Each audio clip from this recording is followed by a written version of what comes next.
মেহেরবানি করে আল্লাহ তওবা করলাম, তওবার বিনিময়ে আমাদের জীবনের সবগুলো গুনাহ মাফ করে দেয়। আমিন। আল্লাহ আমাদের আব্বা আম্মা যারা জীবিত তাদের জীবনের গুনাহ মাফ করে দেন, পর্দার আড়ের মা বোনদের গুনাহগুলো মাফ করে দেন।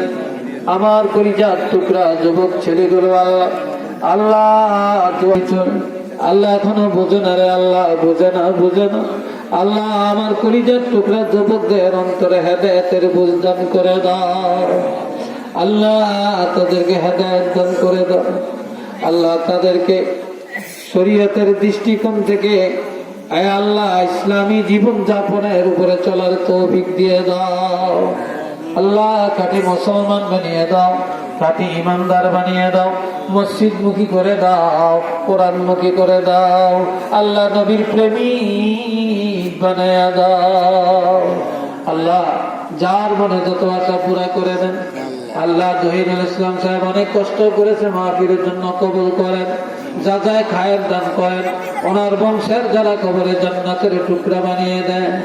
ইমাম সাহেব আয় আল্লাহ এবং এই মাহফিল কমিটির সদস্য ভাইয়েরা অনেক কষ্ট করেছে আল্লাহ, সবাইকে কবুল করেন আল্লাহ, পর্দার আলের মা বোনদেরকে কবুল করেন, তাদের জীবনের গুনাহ মাফ করে দেন, তাদেরকে আবেদা সালেহা তাহেরা বানিয়ে দেন, যার মনে যত আশা পুরা করে দেন রব্বুল আলামিন। আয় আল্লাহ আমাদের মধ্যে যারা অসুস্থ রে আল্লাহ প্রত্যেকের শেফায়ে কামেলা আজলা নসিব করে দেন, হালাল কামাই করার তৌফিক দান করে দেন, হারামকে বর্জন করার তৌফিক দান করে দেন।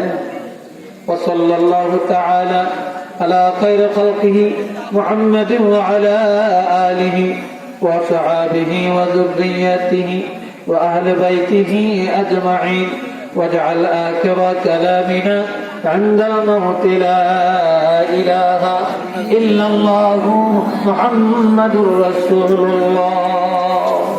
السلام